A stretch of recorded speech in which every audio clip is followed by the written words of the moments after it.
첫째 날에는 혹시 기억하십니까? 첫째 날 중심 단어 변화였죠. 변화. 둘째 날 어저께죠. 어저께 중심 단어는 교환.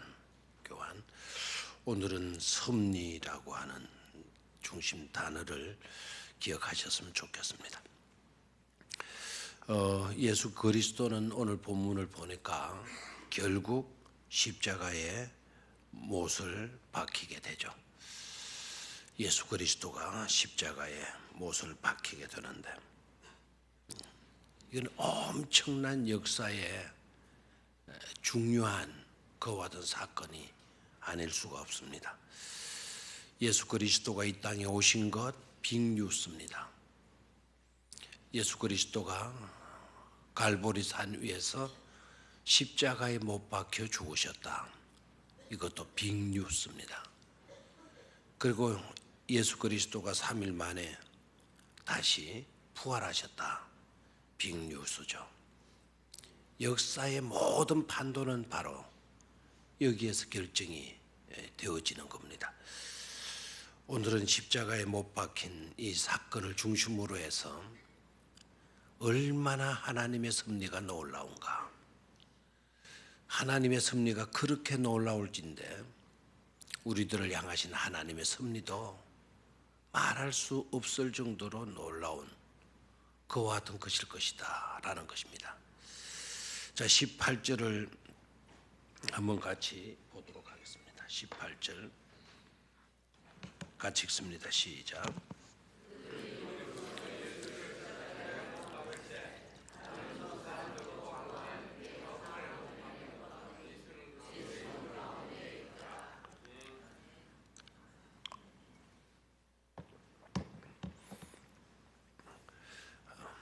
예수를 거기서 십자가에 못을 박았다. 그런데 예수만 십자가에 못을 박은 것이 아니고 다른 두 사람도 그와 함께 예수님과 함께 좌우편에 못 박으니, 그래 예수님의 양옆에는 다른 제수도 두 사람이 못 박혀 오고 있었죠. 여러분이 잘 아는 내용일 겁니다. 그런데 예수는 어디에 있더라? 그 가운데 있더라 그랬어요. 거기다 밑줄을 다 끊으셔야 돼요. 예수는 가운데 있더라. 예수는 가운데 있더라. 우연히 이렇게 된 건 아니에요. 세 사람의 제수를 처형하다 보니 우연히 십자가에 처형하다 보니 우연히 이렇게 된 것이 아니라 빌라도의 의중이 여기에 깔려 있는 겁니다. 빌라도가 일부러 이렇게 하는 거예요. 가운데는 누구의 십자가? 예수의 십자가. 양옆에는 다른 제수, 흉악범, 다른 두 제수를 못 박았다. 왜 빌라도는 예수님의 십자가를 가운데 세웠을까라는 거예요. 세웠을까? 빌라도의 의중이 깔려 있었을 건데 빌라도가 의도했던 것은 바로 뭔가 하니까 죄 없는 사람을 죽였다라고 하는 그런 심리적인 불안함, 그것을 떨쳐버리기 위해서 양옆에 흉악범 둘이를 십자가형 시키고 있는 거죠. 그러니까 예수님의 죽음, 이거는 자기는 아무리 보아도 이는 죄 없으신 분이에요. 거기에 대한 가책이 마음속에 깔려 있는 겁니다. 그래서 양옆에 두 제수를 같이 처형을 시킴으로써 죄 없는 무죄한 사람의 죽음을 희석시키는 거예요. 그리고 자랑무도한 제수와 예수 그리스도를 동일화시켜버리는 거예요. 그래서 사람들이 이때까지 큰 무리들이 나와가지고 웅성웅성했잖아요. 예수를 십자가에 못 박아라고 수많은 군중들이 나와요. 그 양옆에 그 강도들은 누구 하나 관심이 없어요. 흉악범 둘이 이름도 모를 수도 있어요. 그런데 예수만큼은 다르잖아요. 지금도 수많은 인파들이 나와서 예수를 못 박아라고, 십자가에 못 박아라고. 그러니까 백성들의 주된 관심들이 계속 예수의 십자가에 집중될 수밖에 없지 않습니까? 그래서 빌라도는 양옆에 두 흉악범을 딱 죽임으로써 봐라, 이 세 사람이 다 동일한 자들이다, 흉악범들이다. 그래서 예수에게만 관심이 쏟아지지 않도록 양옆에 두 제수를 딱 씌워서 그 관심들을 분산시키는 거예요. 그런 의도를 빌라도가 갖고 있었던 거죠. 그런데 하나님은 첫 시간에서부터 어저께도 그러고 오늘도 동일한 하나님이신 것을 깨달을 수가 있어요. 가장 인간의 사악한 행동이라도 하나님은 뭐로 바꾸어 놓으셔요? 의로운 것으로 바꾸어 놓잖아요. 첫날 우리가 생각을 했잖아요. 그죠? 가장 악질적인 인간의 행동마저도 하나님은 뭘로 바꾸셔요? 가장 의로운 것으로 바꾸어 놓으셔요. 인간이 저지른 최악의 행동은 예수를 십자가에 못 박는 것이죠. 그런데 놀랍게도 예수 그리스도를 십자가에 못 박았던 그 최고의 악한 행동이 오히려 그 처형된 예수로 말미암아 저와 여러분들이 죄 용서함 받고 저와 여러분들이 구원을 받게 되는 놀라운 결과를 가져오지 않았습니까? 그래서 하나님은 변화케 하시는, 변환시켜 주시는 하나님이시다라는 것을 깨달을 수가 있죠. 오늘 여기에서도 마찬가지예요. 사람들이 예수에 대해서 집중하지 말고, 그리고 아주 양옆에 있는 제수들처럼 사악한 그와 같은 사람의 하나이다. 그래서 예수를 가장 낮은 자리, 가장 나쁜 자리, 가장 비참한 자리로 내놓았죠. 그렇게 하기까지 또 문제는 하나님이 무관심하고 있다는 거예요.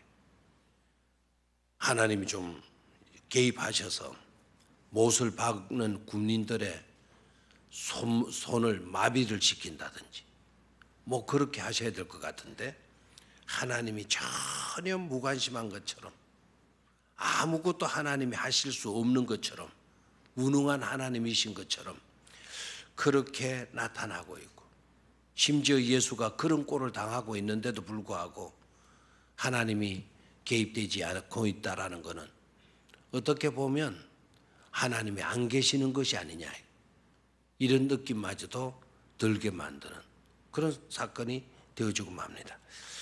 그런데 그 속에 놀라운 오히려 깊은 하나님의 섭리가 깔려 있는 것을 보게 되는데, 어떤 섭리인가 하는 것입니다. 예수는 죽으시면서까지 죄인들과 함께 계셔 주시는 분이시다라는 거예요. 예수님은 죽으시면서까지 죄인들의 한복판에 죄인들과 똑같이 계셔 주시는 분이시더라라는 거죠. 죄인들을 구원하시기 위해서 죄인들과 똑같이 되셔서 십자가에 달리신 것입니다. 왜 십자가에 달리시도록, 왜 그 처참한 가장 악질적인 죄수를 처형하는 그곳에서 희생이 되어지도록 하나님께서 방치하시고 계시는가? 알고 보니까 가장 처참한 자리로 전락되어지는 그 현장까지도 우리 주님은 같이 계셔 주심으로 가장 처참한 자리에 빠져 있는 우리를 구원해 주시는 것이죠. 그래서 우리의 형편이 힘들고 어렵고 가장 밑바닥까지 떨어졌다 할지라도 절대로 여러분 낙심하거나 좌절하거나 절망하지 않게 되기를 축원합니다. 왜냐하면 예수님께서는 그 자리까지도 내려가셔서 그들 가운데 한 복판에 계셔 주시는 그런 주님이시니까 말입니다. 두 번째로 19절로 20절로 내려갑니다. 19절 20절 찾았죠? 19절 20절 소리를 내어서 같이 읽습니다. 시작.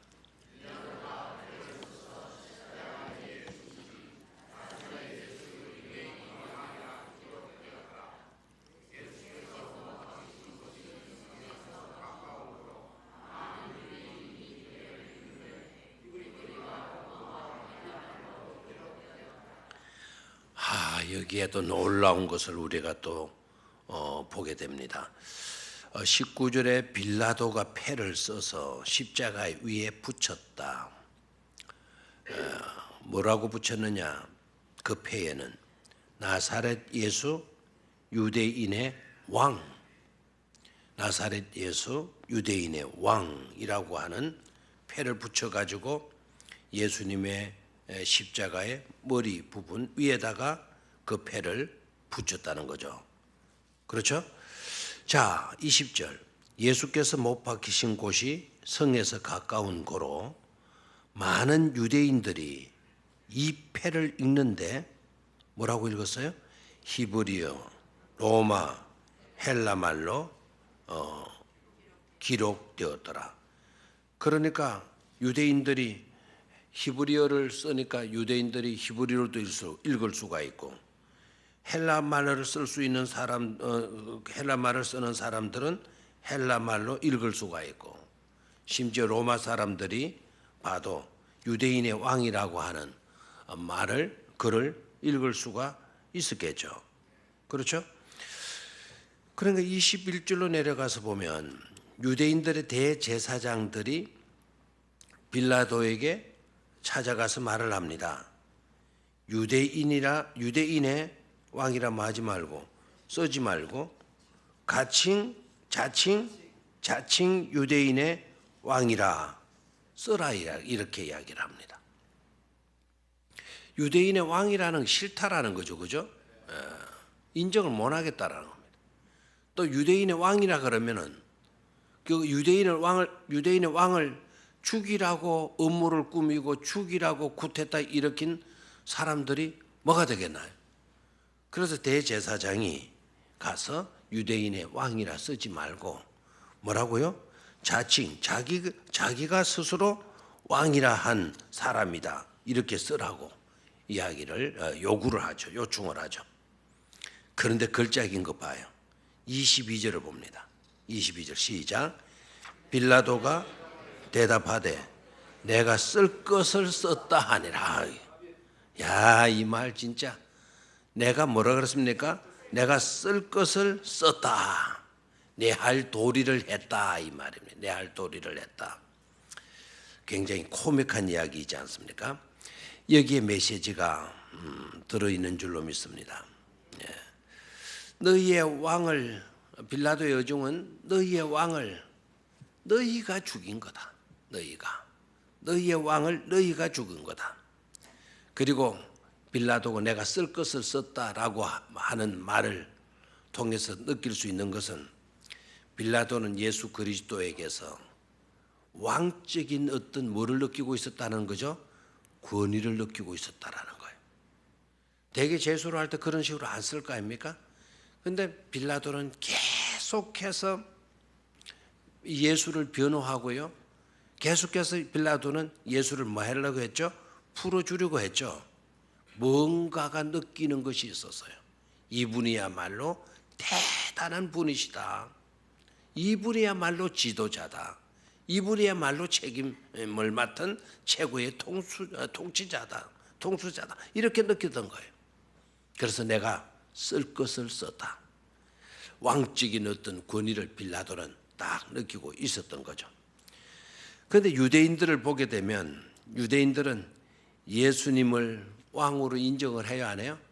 왕으로 인정하지 않고 있는 거예요. 오히려 왕으로 인정하는 사람은 누구입니까?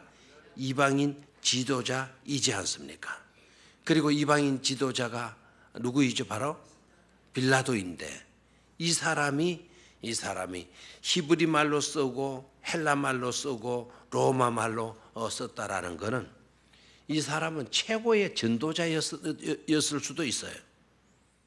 히브리 말로도 예수는 왕이다, 유대인의 왕이다. 헬라 말로도 그리스 사람들도 이분은 누구이다? 유대인의 왕이다. 심지어 자기가 로마 사람이잖아요. 로마 사람도 이분은 누구이라는 거, 유대인의 왕이라는 것을 빌라도는 공포를 하고 있어요. 정작 유대인들은 예수 그리스도를 왕으로 인정하고 있지 않지만 빌라도는 예수를 왕으로 인정했을 뿐만 아니라 유대인에게도 이방 사람들에게도 로마 사람들에게도 이분은 유대인이라고 하는, 유대인의 왕이라고 하는 것을 공포를 하게 되어진 거죠. 아멘입니까? 또 보게 되면 또 밑으로 가서 좀 한번 볼까요? 이 유대인들은요 이렇게 말을 해요. 우리에게는 왕이, 위로 올라가서 좀 봐야 되겠습니다. 15절에 가서 올라가서 봅니다. 시작. 그들이 소리 지르되 없이하소서 없이하소서, 그를 십자가에 못 박게 하소서. 빌라도가 이르되 내가 너희 왕을 십자가에 못 박으랴? 대제사장들이 대답하되 가이사 외에는 우리에게 왕이 없나이다. 참 이게 어떻게 된 겁니까? 지금 이런 말을 하는 사람들이 누구죠? 대제사장들이 대답하되 가이사 외에는 우리에게 뭐가 없다? 왕이 없다. 오히려 이 사람들은 누구를 왕으로 인정하고 있습니까? 가이사, 로마의 황제 가이사만 자기네들의 왕이고 예수는 왕이지 않다, 왕이 아니다 라고 이렇게 나오고 있죠. 이해가 됩니까? 그래, 정말 안타까운 일이잖아요. 오히려 빌라도 총독은요, 너희들이 너희 왕을 못 박았다. 그러니까 유대 사람들, 그리고 유대 지도자들, 그리고 특히 종교 지도자들이 되는 대제사장들은 우리에게는 가이사 외에는 왕이 없다. 진짜 왕이 없습니까? 진정한 왕은 누구이시죠? 하나님이시잖아요. 우리는 가이사가 우리들의 왕이다. 가이사밖에 우리에게는 왕이 없다. 이렇게 이야기하고, 그리고 예수 그리스도 하나님이시니까 왕이신데 그 예수를 부인하려고 하다 보니까 거짓말하게 되었고, 예수를 부인하게 되어지다 보니까 엉뚱한 세상 왕을 자기네들의 왕이다, 그 왕밖에는 우리에게는 없다라고 이렇게 나오고 있습니다. 참 안타까운 모습이죠. 그리고 로마 나라가 어떤 나라입니까? 자기 나라를 뭐한 나라죠? 정복한 나라이지 않습니까?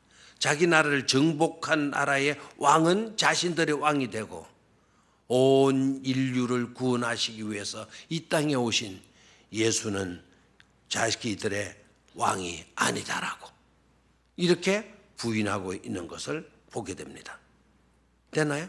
그런데 이 속에서도 우리가 들어야 할 메시지가 바로 뭘까요? 유대인들이 예수를 왕으로 인정하지 아니한다고 해서 예수 그리스도가 왕이 아닌 것이 아니더라 이거예요. 유대인들이 예수를 왕으로 인정하지 아니하니까 오히려 이방 사람들이, 이방 지도자가 오히려 예수는 유대인의 왕이라고 하는 것을 인정을 하고 공포를 해 주고 있다라는 사실입니다. 돌돌이 만약에 우리가 침묵하게 되어지면, 우리가 침묵하니까 예수 그리스도가 증거되지 않고 전파되지 아니할 것처럼 여러분 생각하면 안 돼요. 우리가 전파하지 아니하고 우리가 인정하지 아니하면 하나님은 돌들을 통해서도 소리질러 예수 그리스도를 전파하게 만드신다 이 말입니다. 하나님의 섭리는 그렇게 역사하신다라는 것을 우리는 깨달아야 될 줄로 믿습니다. 우리를 위한 하나님의 섭리도 똑같아요. 우리를 위해 우리의 배후에 섭리하시는 하나님, 우리 배후에 역사하시는 하나님, 저와 여러분들을 이렇게 돌봐주시고 아름답게 주의 뜻을 이루어 갈 수 있도록 섭리해 주신다는 것을 잊지 말아야 될 줄로 믿습니다. 다시 23절, 24절로 내려갑니다. 23절, 24절 찾았죠? 군인들이 예수를 십자가에 못 박고 그의 옷을 취하여 네 깃에 나눠 각각 한 깃씩 얻고 속옷도 취하니 이 속옷은 호지 아니하고 위에서부터 통으로 짠 것이라. 24절 군인들이 서로 말하되 이것을 찢지 말고 누가 얻나 제비 뽑자 하니 이는 성경에 그들이 내 옷을 나누고 내 옷을 제비 뽑나이다 한 것을 응하게 하려 함이러라. 군인들은 이런 일을 하고 이렇게 되어져 있어요. 은혜가 돼야 안 돼요? 어떤 은혜죠? 자, 이 사건에서도 우리가 놀라운 섭리를 볼 수 있어야 돼요. 자, 군인들은 오로지 어디에 관심이 있죠? 옷 나누는데 관심이 있어요. 뭐에는 관심이 없습니까? 십자가에 박히신 예수님에게서는 관심이 없어요. 군인들이 예수를 십자가에 못 박고 그의 옷을 취하여 네 깃에 나눠 각각 한 깃씩 얻고 속옷도 취하니 이 속옷은 하나로 통째로 되어져 있다 보니까 이거 찢지 말자. 제비 뽑아서 한 사람이 가지도록 하자. 하고 이제 그들이 그런 행동들을 하고 있습니다. 십자가에 못 박히신 예수가 중요해요? 예수에게 걸쳐져 있던 그 옷을 취하는 것이 중요해요? 어느 것이 중요해요? 그 옷이 중요한 걸까요? 그러니까 우리가 무지한 겁니다. 너무 무지한 거예요. 예수 그리스도가 그 옆에서 피 흘려 죽으시고 계시는데 거기에 대해서는 관심이 하나도 없어요. 어떻게 하면 조금이라도 챙겨볼까? 천조각이라도, 옷이 좀 귀한 시대이어서 그럴 수도 있지만 천조각이라도 내가 하나를 움켜잡아야 된다. 취해야 된다. 그것에 집착하고 있는 것을 보게 되죠. 정작 중요한 것은 그 십자가에서 피 흘리고 죽으시는 예수 그리스도이잖아요.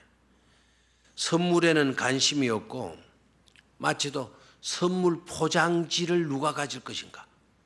그 선물 포장지를 찢어가지고 그것을 움켜잡으려고 하는, 그것에 집착하는 그런 어리석은 꼴을 우리가 보게 되어지는 겁니다.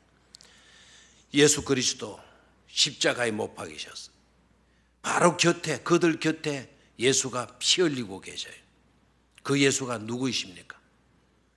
우리의 죄 용서를 위해서 십자가에 못 박혀 주신 주님이신 줄로 믿습니까? 우리를 구원으로 이끌기 위해서 자신이 우리를 대신하여 죽어 주시고 있는 줄로 믿습니까? 우리에게 생명을 안겨주시기 위해서, 진정한 참된 생명을 안겨주시기 위해서 십자가에 달려 죽으시고 계시는 주님이시지 않습니까? 최고의 하나님의 분명한 사랑, 그 사랑을 그 십자가에서 확정시켜 주시고 계시는 것 아닙니까? 그런데 그런 것에는 관심이 없어요. 옷자락, 요거라도 우리는 움켜쥐어야 된다 생각해요. 우리도 예수님을 믿으면서 주로 그런 경우들이 많이 있을 수 있어요. 정작 예수님에 대해서는 무관심하고 예수님으로 비롯된 복, 예수님으로 비롯된 은혜들, 복들만 집착하는 경우들이 너무나 많아. 그걸 가르쳐서 우리는 기복주의라 그래. 정작 예수님의 관심의 초점이 모여져야 되는데 예수님에게 걸쳐져 있던 그 겉옷자리, 그것 움켜잡으려고 하는 경우들이 얼마나 많은지 몰라요. 우리는 본질로 나아갈 수 있어야 될 줄로 믿습니다. 오늘 이런 모습을 닮아서는 아니 될 줄로 믿습니다. 우리는 옷자락은 관심이 없어도 돼. 그런 거 누가 가져도 상관이 안 해도 돼요. 오로지 본체이신 예수 그리스도, 지금 십자가에서 피 흘리시고 계시는 그 예수 그리스도, 그 몸에서 흐르는 보혈 한 방울 한 방울을 우리는 오히려 더 움켜쥐려고 하는 그런 믿음의 사람이 되어져야 될 줄로 믿습니다. 오늘 메시지는 자신을 낮추시고 우리와 똑같이 되어주시고 우리의 죽음의 현장까지 함께 해주시는 예수 그리스도를 여러분 찬양할 수 있게 되기를 축원합니다. 사람들은 부인을 하고 사람들은 멀리하지만 그러나 하나님의 섭리는 예수가 우리의 왕이심을 이방인을 통해서 각 나라 말로 공포케 만들어 주셨어요. 이런 역사가 우리의 삶의 현장에도 강하게 나타날 수 있게 되기를 축원합니다. 십자가에 못 박히신 예수에는 관심을 기울이지 않고 걸쳐졌던 그 옷자락에만 목숨을 거는 그런 어리석은 자가 되지 말고 피 흘리고 계시는 예수 그리스도를 진정 사랑하시고 그 보혈 한 방울 한 방울들이 여러분들의 심령에 새겨지고 우리들의 자녀들에게 새겨지고 이 나라 이 땅 위에 새겨질 수 있도록 기도하는 우리 모두가 되어져야 될 줄로 믿습니다. 그런 은혜로 이 새벽을 맞이할 수 있기를 주의 이름으로 축원합니다. 하나님 아버지,